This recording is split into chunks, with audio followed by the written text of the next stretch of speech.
Hell y'all, this is North America Divided, a mod set in, you guessed it, North America. The world came to be this way after an early Second World War in Europe and a failed assassination attempt on Huey Long. Following the outbreak of the Great Depression, the states grew distrustful of the government and many chose to go down the path of independence. Canada and Mexico also fell into hardship and soon dissolved like their American neighbor. In the country selection screen, we'll go with the Republic of California on the west coast. They are but one of the many players in this continent-wide battle royale. California has quite a few starting national spirits, and they are Dust Bowl migration crisis, segregated military, racial segregation, lackluster military complex, Californian identity, mule army, and unregulated countryside. The country in the beginning is led by the Democratic-oriented Republican Party, and it also has its very own faction, which is named the Pacific Treaty Organization. The initial Californian armed forces consist of 4 infantry divisions and a very large navy, which comes with quite a few battleships and even an aircraft carrier. Checking out the Army commanders, we are not lacking in generals, but we will have to promote someone to the field marshal level at some point. Inspecting our military technology, we got basic weapons and can even research bicycle troops. Wow. Other than that, there is no tanks or artillery, but we do have access to basic fighters. Let's jump into the focus tree right away and complete the military steps in, which will make the non-aligned ideology the ruling party. And after that is done, we will start bolster the Californian spirit. California has quite the industrial might, especially in the military department. With our many factories and dockyards, we will be able to rapidly equip our divisions and expand our Army and Navy. Trouble is brewing in the North. The North American News informs us Oregon is under statewide martial law.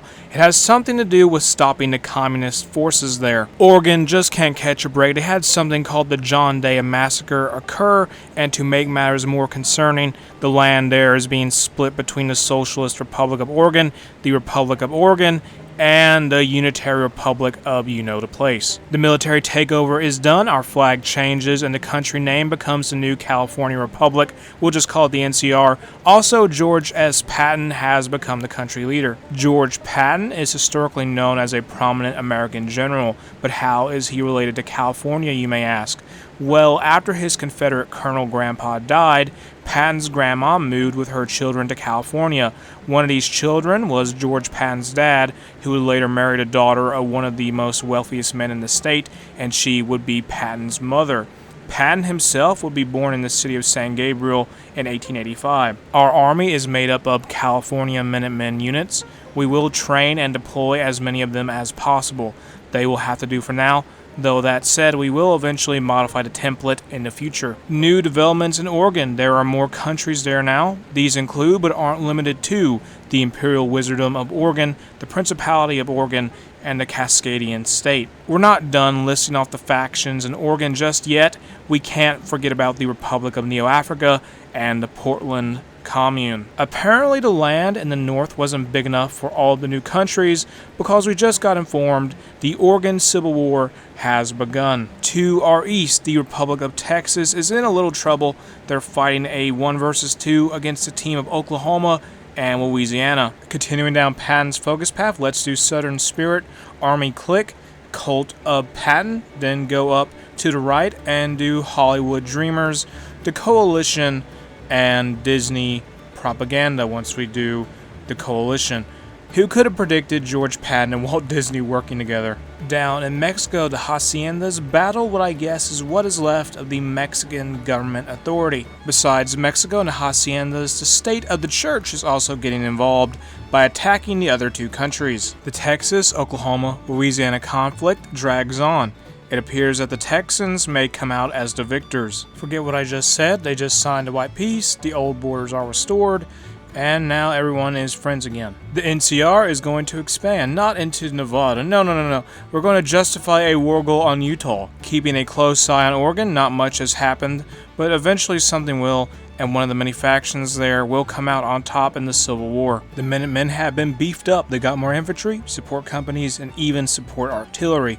These soldiers should be able to handle anything that gets in their way. Let's do more focuses. These are Grow the Army, Californians Love War, and Nevada nothings. That last one I mentioned will give us a war goal on the Republic of Nevada upon completion. The justification on Utah is finished. We will declare war on them right away, despite the fact they don't currently share a border with the NCR. Over on the eastern seaboard, the District of Columbia, or DC, goes to war with Maryland.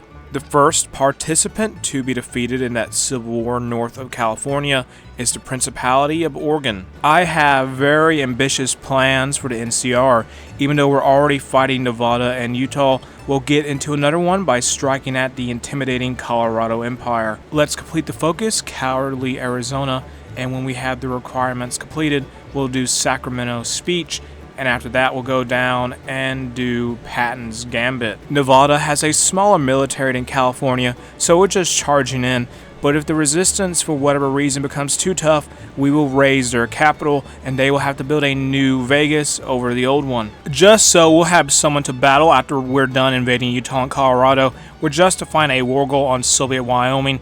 If those conflicts take too long to finish, the war goal may expire. And if that happens, it is what it is. Our forces begin coming into contact with the soldiers of Utah, and they seem to have more divisions than Nevada. The plan for this clash is to try and maneuver around and take their capital, Salt Lake City. According to our intel, the enemy at most has 15 units, which is still less than us, but it's enough to put up some good opposition. That took a little longer than expected, but Utah did eventually capitulate.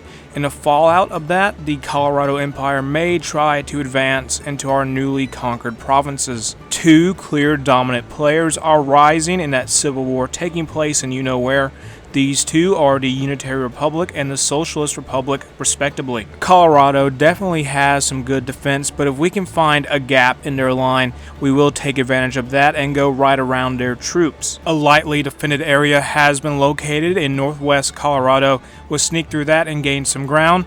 While we're up here, we may be able to encircle an enemy division. We can't really do the Sacramento speech focus yet, so in the meantime, we'll complete nationalize the armed forces, then go down this branch on the left and get more factories for the NCR. We've had some success on the southern part of the front.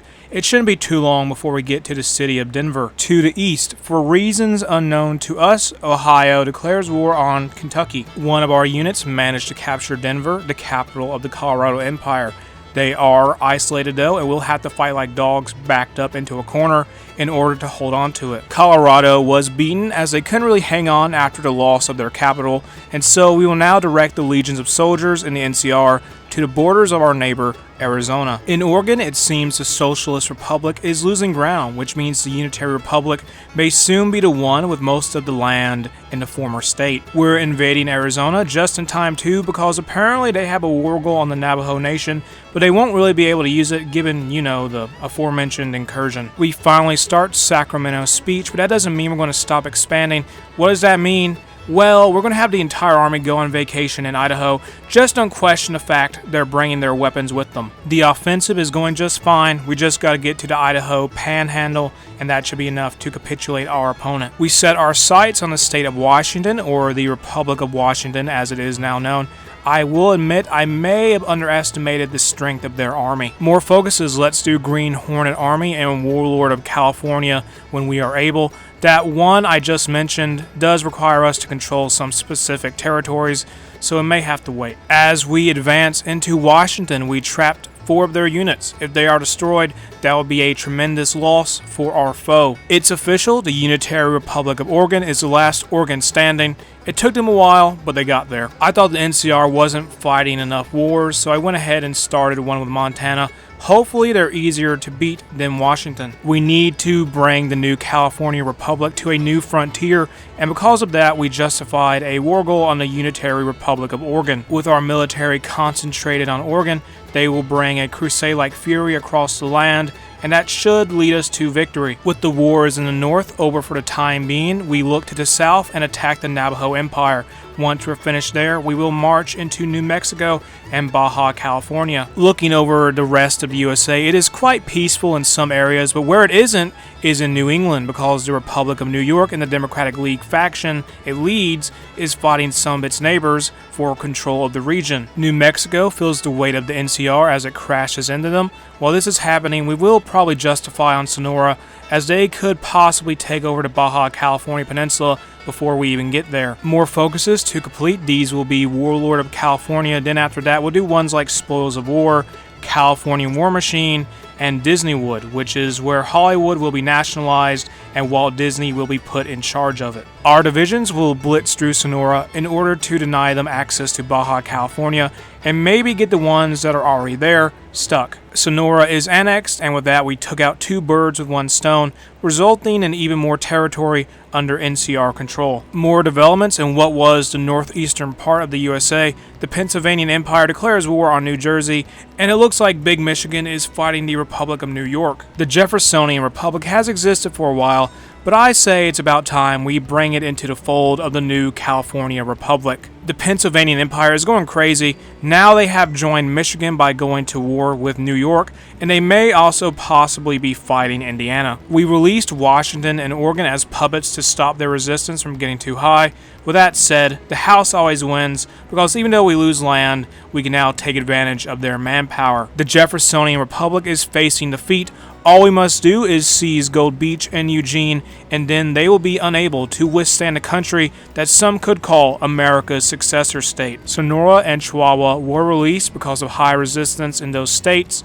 It's fine though, since they'll be yes men to our actions because they are puppets. Looking at the other parts of the former U.S. one more time, Missouri and Arkansas signed a white peace. There is a second Republic of Texas now, and Pennsylvania is not doing so well. The NCR is undoubtedly the master of the former western United States. It began with just California and George S. Patton acting as its leader.